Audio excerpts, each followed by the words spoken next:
Episode 130, No One Touches My Sister.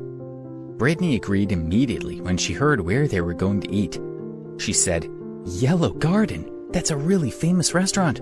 I've heard that it's really fancy. Let's go." Carl pulled Alex toward him and whispered anxiously, "What are you doing to Ben? He's only got a little over $200 left to pay for dinner in their hotel. It will be terrible if he takes the girls to Yellow Garden and can't pay the bill. What do you want him to do? He'll be so embarrassed in front of his sister and her friend."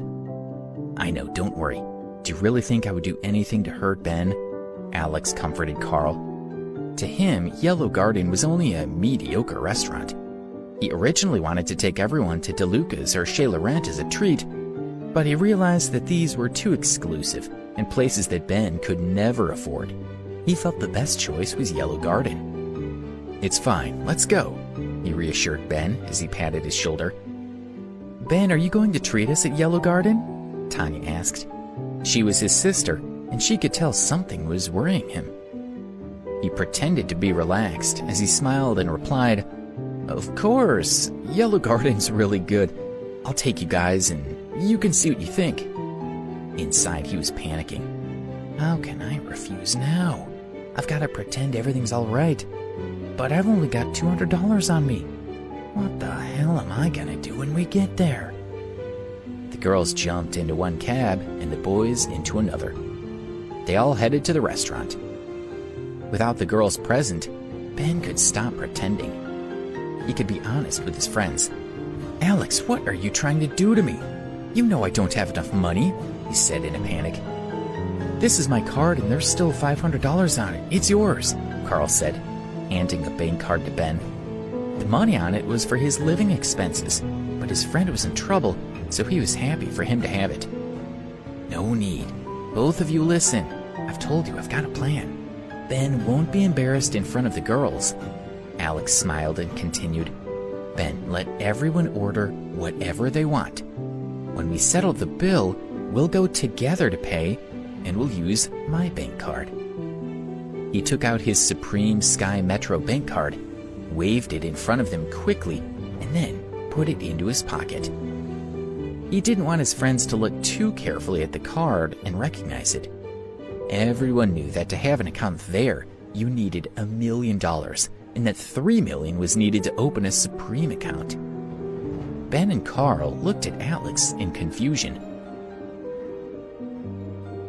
Carl asked, "Alex, how much money have you got on your card? Where's the money from? You're usually struggling for money even more than us." Deep down, they didn't believe him. He rubbed his nose and said, "I've got around $8,000 in the account. I was really lucky recently. I bought 10 lottery tickets and won $8,000. He still didn't want his friends to know his real identity. Even if he told them, they might not believe him. Hearing that Alex had $8,000, his friends were relieved. They teased him a little for not telling them about the lottery win. Soon, they arrived at Yellow Garden. It was a beautiful old building. There were a lot of luxury cars parked in front, and its clientele were from the upper echelons of New York society. Ben and Carl had never been to such a high-class establishment. When they saw a group of well-dressed people walk past them, they were bewildered for a moment. Luckily, Alex took control and led them into the restaurant. Once seated, under Alex's reassuring gaze, Ben mustered up his courage and ordered 10 different specialties and ordered 2 expensive bottles of red wine. According to the menu, he had already spent $600. Brittany was very happy when she looked at the dishes on the table. She looked at Tanya and said, "See, I knew that Ben was going to treat us to a good meal tonight. This place is way more luxurious than any restaurant at home." "Of course, he's my brother. Let's take some photos for Instagram. Our friends will be so jealous," Tanya said as she held up her cell phone to take a picture of the restaurant. Everyone relaxed and smiled at the photo. The meal went very well. They all enjoyed their food and chatted amicably. Happy laughs were heard from time to time. After the main course, Alex stood up and said to everyone, "You guys carry on. I need to go to the bathroom." He walked toward the restrooms. As he walked, Vivian and Monica popped into his mind. Sam had reported that the Flag sect were still looking for Dale Granger, and he was worried that they would go to Vivian's home. He was relieved that he had ordered Sam to send someone to collect Vivian and Monica and take them to stay in a safe place. They probably took them to either the Azalea guest house or to the Berkeley Hotel. While Alex was in the bathroom, a group of rowdy youths entered Yellow Garden. The leader was a young man with his hair shaved on both sides and a tattoo on his head. He was hugging a pretty girl. The young man was called Corey Davis, and his father was another one of Flag Sect's leaders. Because the Flag Sect had taken control of New York's underworld, Corey's status had risen along with it, and everyone wanted to befriend him. "Corey, thanks for treating us today. How many people are coming?" "I only called Henry. He said he was nearby and would be here soon. It's good if there's less people. I can't stand all those ass lickers." "You're right, of course. Right now everyone in New York wants to be seen with you. We feel very honored that you chose us." They spoke in very loud and brash voices and didn't care at all if they upset the other diners. None of the customers or waiters dared to say anything. Finally, the manager went up to them with a smile to take their orders. They had attracted the attention of the entire restaurant the moment they entered the door. When they saw this group of people, Ben and Carl were dismayed. "What are they doing here?" Ben complained. He recognized two of the young men as the two hooligans who had harassed Tanya at the airport. Ben put his head in his hands. Carl also lowered his head. He felt uneasy and didn't want the men to see them. There were 6 or 7 thugs in the group. The young man with the shaved head seemed to be their leader, and he looked formidable. Ben and Carl prayed that they would not recognize them as they passed. Then they heard, "Hang on, Corey. I think I saw 2 familiar faces." When they got closer and saw Ben, the 2 hoodlums recognized him. Then Ben heard a familiar voice saying, "Steve, Rich, are they the ones that beat you up?" He saw another youth walking over, and a chill went up his spine. Although Darren Rogers was a university student, he had no interest in studying at all. He often hung out outside of school, and after a chance encounter, he befriended Corey and became one of his followers. Under the influence of her mother, his girlfriend Donna had dumped him. Darren turned his gaze toward Ben. For a moment, the two of them locked eyes. It was the first time that Darren had ever looked directly at any of them. He said, "I know these guys. Corey, Steve, Rich, let me introduce them to you. They're in my class. They're nobodies, just a couple of losers. They're so poor they can hardly afford to eat. Once when my class went on a trip to Staten Island, we all decided to go out for dinner. These 2 punks and their buddy Alex couldn't even afford a meal. They sat outside on a bench eating fries. They didn't like it when I took a photo of them for Instagram." laughed one of his companions. "They're that poor?" asked another. The first said, "That's not much better than the people on the street begging for food." Corey and his lackeys laughed loudly. Listening to Darren, Tanya and Brittany were shocked. Ben was doing very well in New York. Why did this man say he was a loser who couldn't afford to eat? Was Ben lying? Or was this boy making it up?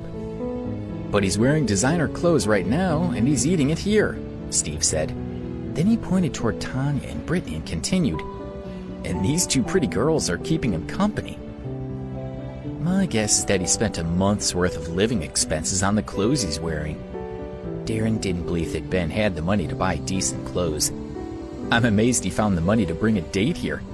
He must be planning to spend every cent he has tonight, then live on dirt next semester." His words caused another wave of laughter. "Ladies, what are you doing with worthless trash like Ben?" One of his friends joked. Darren smiled at Tanya and Brittany and said, "Maybe he tricked you with his romantic words. Do you actually believe he's wealthy, or could it all just be an act?" Ben felt so ashamed to be insulted by Darren in front of his sister. to be called worthless. He wanted to beat him up, but there were too many of Darren's friends there, so he stayed quiet. He felt so ashamed that he clenched his fists and wanted to find a hole to hide in. If you got anything to say, aren't you two even going to stick up for yourselves?